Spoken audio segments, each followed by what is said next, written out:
예, 시청자 여러분들께서도 잠시 좀 잊으셨지 않았을까? 저도 오늘 방송 준비하면서 아, 맞다. 아, 그 목걸이는 누가 준 거였지? 뭐 이렇게 좀 다시 공부를 했어야 됐습니다. 워낙 가방, 목걸이가 많아서요. 김건희 씨의 선고가 오는 수요일입니다. V1 윤석열 전 대통령보다 어쩌면 지난 정권에서 많은 의혹에 휩싸였던 V0 김건희 씨가 이번 주 운명의 주라고 불릴 만한 그런 일정이 있는 겁니다. 세 번이나 대국민 사과하면서 고개를 숙였지만 특검 조사와 재판 과정에서는 결국 아무것도 아닌 사람이 아니었습니다. 역시 또 기억을 되살려 보면 특검은 김건희 씨에게 징역 15년형을 구형했었습니다. 장민미 변호사님. 네. 15년보다 높을까요? 비슷할까요? 낮을까요? 이런 질문이 제일 난감하시죠? 난감한데 예. 왜냐하면 이제 한덕수 전 총리 같은 경우에는 구형을 훨씬 뛰어넘는 예. 선고형이 나왔기 때문에. 그런데 이제 김건희 씨에 대해서는 저는 최소한 10년 이상의 중형은 선고될 것이라고 봅니다. 이 부분과 관련해서 지금 세 가지 혐의로 재판을 받고 있습니다. 도이치모터스 주가 조작 혐의는 자본시장법 위반이고요. 이 미리 사전에 정보를 공유하면서 이 시장 질서를, 자본주의 질서를 완전히 교란시켰다는 겁니다. 굉장히 죄책이 크고 비난 가능성이 높다고 할 수밖에 없습니다. 또 통일교로부터 받은 부분과 관련해서는 통일교로부터 샤넬 가방 2개와 그라프 목걸이를 받습니다. 그 부분과 관련해서 샤넬 가방 받은 적 없다고 어떻게 보면 딱 잡아뗐죠. 그런데 이 부분을 또 다른 가방과 구두 등으로 바꿔가기도 했습니다. 이 해당 매장의 직원이 나와서 이 유경옥 행정관이 영상통화로 어떤 그 가방을 원하는지 김건희 씨로 추정되는 목소리가 흘러나왔다. 예. 나중에는 유경옥 행정관도 이 가방을 본인이 지시를 받고 교환해 준 것이 맞다라고 했습니다. 그런데 아니라고 부인하다가 재판부를 사실상 기망하고 나중에 더 이상 부인할 수 없는 지경에 이르자 사실상 마지못해 실토를 한다. 그리고 그라프 목걸이는 받은 부분과 관련해서 착용하지 않았고 내가 받지 않았으니 이 부분과 관련해서는 DNA 대조라도 해달라고 하는 부분 재판부가 대단히 좋지 않게 볼 겁니다. 또 하나는 명태균의 공천 개입입니다. 아까 도이치모터스 주가 조작 혐의가 자본시장 질서를 교란시켰다면 명태균 공천 개입은 완전히 민주주의의 근간을 흔든 겁니다. 거기엔 김건희 씨의 육성도 나옵니다. 내가 당선인한테 김영선으로 미르라고 했으니까 걱정하지 말라고 합니다. 그러면서 그 대가로 받은 게 뭐라는 게 특검의 시선입니까? 이 한 2억 9천만 원 정도의 이 여론조사 결과를 사실상 무상으로 받았다는 거 아니겠습니까? 예. 여기에 대한 단죄는 분명히 내려져야 되고 거기에 중형을 면하기는 어려울 겁니다. 예. 한덕수 전 총리가 깜짝 정말 선고 구형량보다 8년이나 더 높게 나왔기 때문에 지금 이 관련 물론 내란 재판은 아닙니다만 어떤 상황이 펼쳐질지는 알기가 어려운 상황이네요. 김기용 의원님 전망을 좀 해주시죠. 저는 구형량보다 더 높게 나올 가능성은 좀 없지 않을까 싶습니다. 예. 아무래도 이제 내란 혐의 관련해서 재판하는 것과 이거는 사실 어떻게 보면 주가 조작, 청탁, 공천 개입 그런 부분이기 때문에요.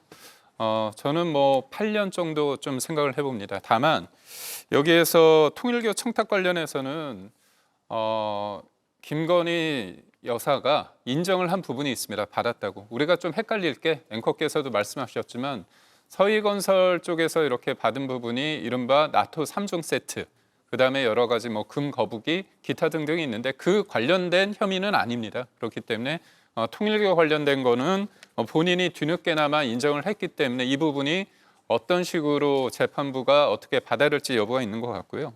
전 명태균 공천 개입 관련해서는 좀 생각이 다릅니다. 예. 왜냐하면 처음에 이 사람이 어떤 사람인지 모르지만 저도 선거를 뛰어봤지만 많은 사람들이 여론조사 관련된 것을 보내줍니다. 그런데 그게 정확히 이게 어느 정도의 의미가 있는지 잘 모르는 경우도 많거든요. 워낙 많은 사람들이 보내주기도 하기 때문에.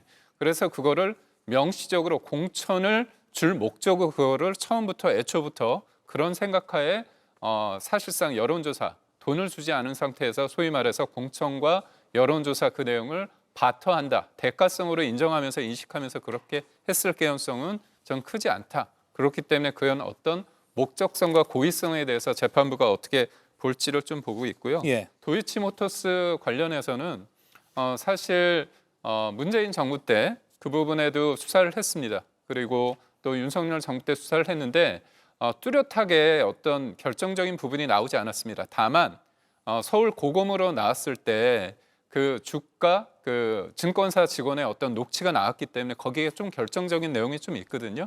그런 부분에 봤을 때는 유죄 가능성이 있어서 저는 종합적으로 봤을 때 한 8년 정도가 나올 것 같다는 생각입니다. 예, 조기현 의원님, 김건희 씨의 태도, 한덕수 전 총리도 재판부가 피고인의 태도를 양형사유에 언급했잖아요. 항상 선고할 때는 피고인의 태도가 언급이 되곤 하는데 그간의 공판 진행 과정을 봤을 때 김건희 씨의 태도는 불리하게 작용할까요? 유리하게 작용할까요? 당연히 불리하게 적용할 겁니다. 예, 윤석열 전 대통령과는 다르게 김건희 씨는 사과 반성을 언급은 합니다만 지금까지 재판 과정을 보면 진심으로 사과하고 반성하고 있다고 전혀 느낄 수 없습니다. 재판부도 당연히 그렇게 판단할 수밖에 없는 거고요.